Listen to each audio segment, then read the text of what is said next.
ಸಿದ್ದರಾಮಯ್ಯ ಮತ್ತು ಸಚಿವ ಜಿಟಿ ದೇವೇಗೌಡರ ಮುನಿಸು ಅಂತ್ಯವಾಯ್ತಾ? ಈ ಒಂದು ಪ್ರಶ್ನೆ ಈಗ ಅಲ್ಲಿ ಎದ್ದಿರುವಂತದ್ದು. ಯಾಕಂದ್ರೆ ಮೈಸೂರಿನಲ್ಲಿ ಇಬ್ಬರು ಕೂಡ ಒಟ್ಟಿಗೆ ಪ್ರಚಾರವನ್ನ ಮಾಡ್ತಾರ, ಇಬ್ಬರು ಕೂಡ ಒಟ್ಟಿಗೆ ಪ್ರಚಾರ ಕಣಕ್ಕೆ ಎಳಿತಾರ ಅನ್ನೋ ಒಂದು ಪ್ರಶ್ನೆ. ಸಿದ್ದರಾಮಯ್ಯನವರು ಮತ್ತು ಜಿಟಿ ದೇವೇಗೌಡರ ನಡುವೆ ಮನಸ್ತಾಪ ಅನ್ನೋದು ಆಗಿಂದಾಗ ಕಾಣಿಸ್ಕೊಳ್ತಾನೆ ಇತ್ತು. ಮೈಸೂರಿನಲ್ಲಿ ಇಬ್ಬರು ಕೂಡ ಫೀಲ್ಡಿಗೆ ಈಗ ಎಳಿತಾರ ಅನ್ನೋದು ಇವತ್ತಿನ ಮೀಟಿಂಗ್ ನಲ್ಲಿ ನಿರ್ಧಾರವಾಗುತ್ತಾ ಜಿಟಿಡಿ ಅವರ ನಡೆ. ಎಷ್ಟು ದಿನ ಒಂದ್ ರೀತಿಯಾಗಿ ಎಲ್ಲೂ ಕೂಡ ಅವರು ಆಕ್ಟಿವ್ ಆಗಿ ಕಾಣಿಸ್ಕೊಂಡಿರಲಿಲ್ಲ ಎಂದು ಜೆಡಿಎಸ್ ಶಾಸಕರು ಮುಖಂಡರ ಜೊತೆ ಮೀಟಿಂಗ್ ಇದೆ. ಇದರಲ್ಲಿ ಮೈಸೂರು ಕೊಡಗು ಭಾಗದಲ್ಲಿ ಏನು ಪ್ರಚಾರ ಇದೆ, ಅದರಲ್ಲಿ ಜಿಟಿ ದೇವೇಗೌಡರು ಪಾಲ್ಗೊಳ್ತಾರ ಅನ್ನೋದು. ಮೈಸೂರಿನ ಖಾಸಗಿ ಹೋಟೆಲ್ನಲ್ಲಿ ಸಭೆ ಕರೆದಿದ್ದಾರೆ ಸಚಿವ ಜಿಟಿ ದೇವೇಗೌಡ. ಈ ಸಭೆಯಲ್ಲಿ ನಿರ್ಧಾರವನ್ನ ಕೈಗೊಳ್ತಾರ ಅನ್ನೋದು. ಮೊದಲಿಗೆ ಶಾಸಕರು ಹಾಗೂ ಮುಖಂಡರ ಜೊತೆಗೆ ಸಭೆಯನ್ನ ನಡೆಸಲಾಗುತ್ತೆ. ಅದಾದ ನಂತರ ಚಾಮುಂಡೇಶ್ವರಿ ಕ್ಷೇತ್ರದ ಕಾರ್ಯಕರ್ತರ ಜೊತೆ ಸಭೆ ಕೂಡ ಇರುತ್ತೆ. ಇದೆಲ್ಲ ಆದ ನಂತರ ಅವರು ಅಲ್ಲಿ ಕುತೂಹಲ ಮೂಡಿಸ್ತಾ ಇದೆ ಏನಂತ ಹೇಳಿದ್ರೆ, ಏನಾದರೂ ಪ್ರಮುಖವಾಗಿ ಅವ್ರು ಏನೇನು ಕಾರಣಗಳಿಂದ ಒಂದು ರೀತಿಯಾಗಿ ಮನಸ್ಸಿಗೆ ನೋವಾಗಿತ್ತು ಅದೆಲ್ಲವನ್ನು ಕೂಡ ಮರೆತು ಈಗ ಪ್ರಚಾರಕ್ಕೆ ಬರ್ತಾರ ಅಂತ. ಕಾಂಗ್ರೆಸ್ ಮುಖಂಡರ ನಡೆಗೆ ಜಿಟಿ ದೇವೇಗೌಡರು ಬೇಸರಗೊಂಡಿದ್ರು. ಅದರಲ್ಲೂ ಕೂಡ ಫ್ಲೆಕ್ಸ್ ನಲ್ಲಿ ಎಲ್ಲೂ ಕೂಡ ಜೆಡಿಎಸ್ನ ನಾಯಕರ ಫೋಟೋಗಳಿಲ್ಲ ಅಂತ ಕೂಡ ಇತ್ತೀಚೆಗಷ್ಟೇ ಅವ್ರು ಮಾತನಾಡಿದ್ರು, ಒಂದೆರಡು ದಿನಗಳ ಹಿಂದೆ. ಹಾಗಾಗಿ ಮೈಸೂರಿನಲ್ಲಿ ಇವತ್ತು ಸಚಿವ ಜಿಟಿ ದೇವೇಗೌಡರ ಮೀಟಿಂಗ್ ಏನಿದೆ ಇದು ಬಹಳ ಪ್ರಾಮುಖ್ಯತೆಯನ್ನ ಪಡೆದಿದೆ. ಇದು ಜೆಡಿಎಸ್ ಶಾಸಕರು ಮುಖಂಡರ ಜೊತೆ ಮೀಟಿಂಗ್ ಇರುತ್ತೆ. ಖಾಸಗಿ ಹೋಟೆಲ್ನಲ್ಲಿ ಸಚಿವ ಜಿಟಿ ದೇವೇಗೌಡರು ಇವತ್ತು ಮೀಟಿಂಗ್ ಅನ್ನ ಕರೆದಿದ್ದಾರೆ. ಅದಾದ ನಂತರ ಮಾತುಕತೆಯನ್ನ ನಡೆಸಿ ಅವರು ಒಂದು ನಿರ್ಧಾರಕ್ಕೆ ಬರ್ತಾರ. ಇವತ್ತಿನಿಂದ ಏನಾದರೂ ತುಂಬಾ ಆಕ್ಟಿವ್ ಆಗಿ ಅವರು ಪ್ರಚಾರದಲ್ಲಿ ಕಾಣಿಸ್ಕೊಳ್ತಾರ. ಅಲ್ಲಿ ವಿಜಯಶಂಕರ್ ಅಭ್ಯರ್ಥಿ ಇರೋದು, ಮೈತ್ರಿ ಅಭ್ಯರ್ಥಿ, ಅವರ ಪರವಾಗಿ ಪ್ರಚಾರಕ್ಕೆ ಜಿಟಿ ದೇವೇಗೌಡರು ಫೈನಲಿ ಎಲ್ಲವನ್ನು ಕೂಡ ಮರೆತು ಒಂದಾಗಿ ಸಿದ್ದರಾಮಯ್ಯನವರು ಕೂಡ ಈಗಾಗಲೇ ನೇರವಾಗಿ ಮಾತನಾಡಿರೋದ್ರಿಂದ ಎಲ್ಲವೂ ಕೂಡ ಕ್ಲಿಯರ್ ಆಗಿರೋ ಹಾಗೆ ಕಾಣ್ತಾ ಇದೆ. ಹಾಗಾಗಿ ಇವತ್ತಿನ ಸಭೆಯಲ್ಲಿ ಪ್ರಚಾರದ ಬಗ್ಗೆ ನಿರ್ಧಾರ ಕೈಗೊಳ್ಳುವಂತಹ ಸಾಧ್ಯತೆ ಇದೆ. ಇದೆಲ್ಲವೂ ಕೂಡ ಆರಂಭವಾಗಿದ್ದು, ಆರಂಭದಲ್ಲಿ ಜೆಡಿಎಸ್ಗೆ ಬಿಟ್ಕೊಡ್ಬೇಕು ಮೈಸೂರು ಕ್ಷೇತ್ರ ಅಂತಿತ್ತು. ದೇವೇಗೌಡರನ್ನೇ ಕರ್ಕೊಂಡು ಬಂದು ನಿಲ್ಲಿಸಬೇಕು ಅಂತ ಜಿಟಿ ದೇವೇಗೌಡರಿಗೆ ಬಹಳ ಆಸೆ ಇತ್ತು. ಆದರೆ ಫೈನಲಿ CH ವಿಜಯಶಂಕರ್ ಅವರಿಗೆ ಟಿಕೆಟ್ ಹೋಗುತ್ತೆ, ಕಾಂಗ್ರೆಸ್ಗೆ ಟಿಕೆಟ್ ನೀಡಲಾಗುತ್ತೆ. ಸಿದ್ದರಾಮಯ್ಯನವರ ಪ್ರತಿಷ್ಠೆ ಭಾಳ ವರ್ಕೌಟ್ ಆಗಿದೆ ಇಲ್ಲಿ ಅಂತ ಒಂದೊಂದು ಮಾತುಗಳಿದ್ವು. ಈಗ ಜಿಟಿ ದೇವೇಗೌಡರು ಅದರಿಂದ ಸ್ವಲ್ಪ ಅವ್ರಿಗೆ ಮನಸ್ಸಿಗೆ ನೋವಾಗಿತ್ತು.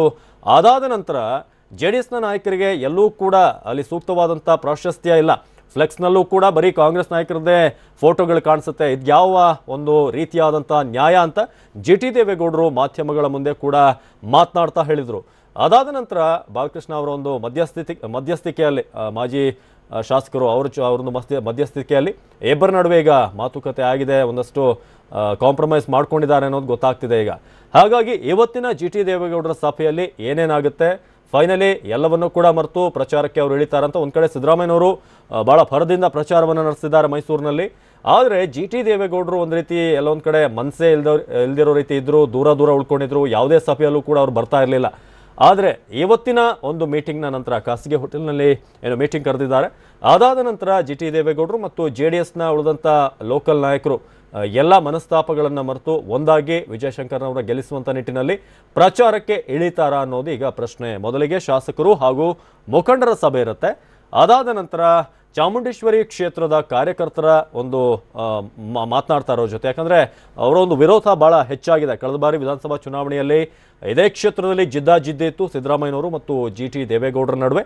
ಅದಾದ ನಂತರ ಇಬ್ಬರೂ ಕೂಡ ಎರಡೂ ಪಕ್ಷದ ಕಾರ್ಯಕರ್ತರು ಆ ಕಾಲದಲ್ಲಿ ಅಂದರೆ ಒಂದು ವರ್ಷದ ಹಿಂದೆ ಒಂದು ರೀತಿಯ ಎದುರು ಬದರಾಗಿದ್ರು.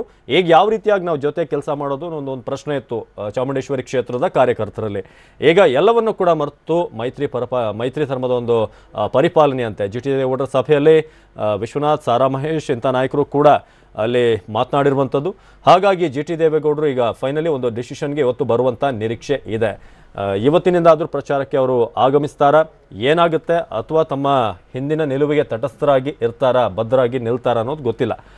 ಫೈನಲಿ ಕಾಂಗ್ರೆಸ್ ಮುಖಂಡರು ಅವರು ನಡ್ಸ್ಕೊಂಡಂಥ ರೀತಿಯಲ್ಲಿ ಜಿಟಿ ದೇವೇಗೌಡರಿಗೆ ಒಂದಷ್ಟು ನೋವಿತ್ತು. ಇದೆಲ್ಲವನ್ನು ಕೂಡ ಈಗಾಗಲೇ ಪಕ್ಷದ ನಾಯಕರು ಕೂಡ ಮಾತನಾಡಿದ್ದಾರೆ. ಇನ್ನು ಮಂಡ್ಯ ವಿಚಾರದಲ್ಲೂ ಕೂಡ ಈಗ ಸಿದ್ದರಾಮಯ್ಯನವರು ಕೊಂಚ ಪ್ರವೇಶ ಮಾಡಿರೋದ್ರಿಂದ ಮೋಸ್ಟ್ಲಿ ಮೈಸೂರಿನಲ್ಲಿ ಸ್ವಲ್ಪ ಒಂದು ಕಂಟ್ರೋಲಿಗೆ ಬರುವಂಥ ಚಾನ್ಸಸ್ ಇದೆ. ಮಂಡ್ಯ ವಿಚಾರದಲ್ಲೂ ಕೂಡ ಸಿದ್ದರಾಮಯ್ಯನವರು ನಾಯಕರನ್ನ ಕುರಿತು ಮಾತನಾಡಿಸಿದ್ರು. ಹಾಗಾಗಿ ಮೈಸೂರಲ್ಲಿ ಅದು ಸಾಲ್ವ್ ಆಗುವಂಥ ಚಾನ್ಸಸ್ ಇದೆ. ಈಗ ದಿಲೀಪ್ ಈ ಬಗ್ಗೆ ಹೆಚ್ಚಿನ ಮಾಹಿತಿಯನ್ನು ನೀಡ್ತಾರೆ ನೇರ ಸಂಪರ್ಕದಲ್ಲಿ. ದಿಲೀಪ್, ಇದೀಗ ಮೈಸೂರಿನಲ್ಲಿ ಸಿದ್ದರಾಮಯ್ಯನವರು ಮತ್ತು ಜಿಟಿ ದೇವೇಗೌಡರ ನಡುವೆ ಒಂದು ಶೀತಲ ಸಮರ ಇದ್ದೇ ಇದೆ. ಫೈನಲಿ ನಿನ್ನೆ ಒಂದು ಮಟ್ಟಕ್ಕೆ ಓಕೆ ಅಂತ ಅನ್ನಿಸ್ತಾ ಇದೆ. ಇವತ್ತಿನಿಂದ ಏನಾದರೂ ಜಿಟಿಡಿ ಪ್ರಚಾರಕ್ಕೆ ಬರ್ಬೋದಾ, ಅವರ ಕಾರ್ಯಕರ್ತರು ಕೂಡ ಓಕೆ ಅಂತಾರ ಅಂತ ಇವತ್ತು?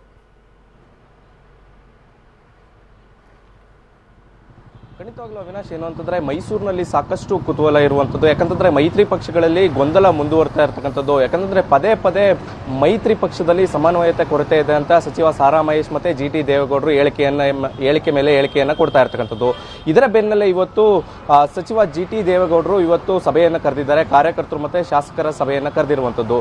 ಈ ಒಂದು ಸಭೆ ಸಾಕಷ್ಟು ಮಹತ್ವವನ್ನು ಪಡೆದುಕೊಂಡಿರುವಂಥದ್ದು. ಯಾಕಂತಂದ್ರೆ ಈ ಒಂದು ಸಭೆಯಲ್ಲಿ ಯಾವ ರೀತಿಯಾದಂತಹ ನಿರ್ಣಯವನ್ನ ಕೈಗೊಳ್ತಾರೆ, ಅದರ ಮೇಲೆ ಈ ಒಂದು ಚುನಾವಣೆ ಮೈತ್ರಿ ಪಕ್ಷದ ಅಭ್ಯರ್ಥಿಯ ಭವಿಷ್ಯ ನಿರ್ಧಾರ ಆಗುತ್ತೆ ಅಂತ ಹೇಳಲಾಗ್ತಾ ಇದೆ. ಯಾಕಂತಂದ್ರೆ ಎಲ್ಲೋ ಒಂದ್ ಕಡೆ JDS ನ ಕಾರ್ಯಕರ್ತರು ಬಿಜೆಪಿಗೆ ಬೆಂಬಲವಾಗಿ ನಿಲ್ತಾರೆ ಅನ್ನುವಂತ ಮಾತುಗಳು ಕೇಳಿ ಬರ್ತಾ ಇತ್ತು. ಅದೇ ರೀತಿಯಂತ GT ದೇವೇಗೌಡರು ಕಾರ್ಯಕರ್ತರು ಒಂದು ಮನವಿಯನ್ನೇ ಮಾಡ್ಕೊಂಡಿದ್ರು, ಯಾವುದೇ ಕಾರಣಕ್ಕೂ ಕಾಂಗ್ರೆಸ್ ಜೊತೆ ಗುರುತಿಸಿಕೊಳ್ಬಾರ್ದು, ನೀವು ಕಾಂಗ್ರೆಸ್ ಅಭ್ಯರ್ಥಿಗೆ ಬೆಂಬಲವನ್ನ ನೀಡಬಾರ್ದು ಅನ್ನುವಂತ ಹೇಳಿಕೆಯನ್ನ ನೀಡಿರುವಂತದ್ದು. ಅದೇ ರೀತಿಯಾದಂತ ಇವತ್ತು ಇದಕ್ಕೆಲ್ಲಕ್ಕೆ ಫುಲ್ ಸ್ಟಾಪ್ ಇಡುವಂತ ಕಾರ್ಯಕ್ಕೆ GT ದೇವೇಗೌಡರು ಮುಂದಾದ್ರ ಅನ್ನುವಂತ ಕುತೂಹಲ ಕೇಳಿರುವಂತದ್ದು. ಅದರಲ್ಲೂ ಕೂಡ ಪ್ರಮುಖವಾಗಿ ನಿನ್ನೆ 2 ದಿನ ಹಿಂದೆ ಅಷ್ಟೇ ಎಲ್ಲ ಮುನಿಸನ್ನ ಬಿಟ್ಟು GT ದೇವೇಗೌಡರು ಸಿದ್ದರಾಮಯ್ಯನ ಭೇಟಿಯಾಗಿದ್ದಾರೆ. ಆ ಭೇಟಿಯಲ್ಲಿ ಮಾತುಕತೆ ನಡೆಸಿದ್ದಾರೆ ಅನ್ನುವಂತ ಮಾತುಗಳು ಕೇಳಿ ಬರ್ತಾ ಇದೆ. ಇದರಲ್ಲಿ ಈ ಒಂದು ಇವತ್ತಿನ ಸಭೆ ಫಲಪ್ರದ ಆದ್ರೆ 8ನೇ ತಾರೀಕಿಂದ ಮೈಸೂರಿನಲ್ಲಿ ಕಾಂಗ್ರೆಸ್ ಮೈತ್ರಿ ಪಕ್ಷದ ಕಾಂಗ್ರೆಸ್ ಅಭ್ಯರ್ಥಿ ಪರ ಪ್ರಚಾರವನ್ನ ಕೈಗೊಳ್ತಾರೆ. ಈ ಮೂಲಕ ಬಿಜೆಪಿಗೆ ಸಡ್ಡು ಹೊಡೆಯುವಂತಹ ಕೆಲಸಗಳು ಆಗ್ತದೆ. ಒಟ್ಟಾರೆ ಇವತ್ತಿನ ಸಭೆ ಸಾಕಷ್ಟು ಕುತೂಹಲ ಕೆರಳಿಸಿರುವಂತದ್ದು. ಅವಿನಾಶ್, ಧನ್ಯವಾದ.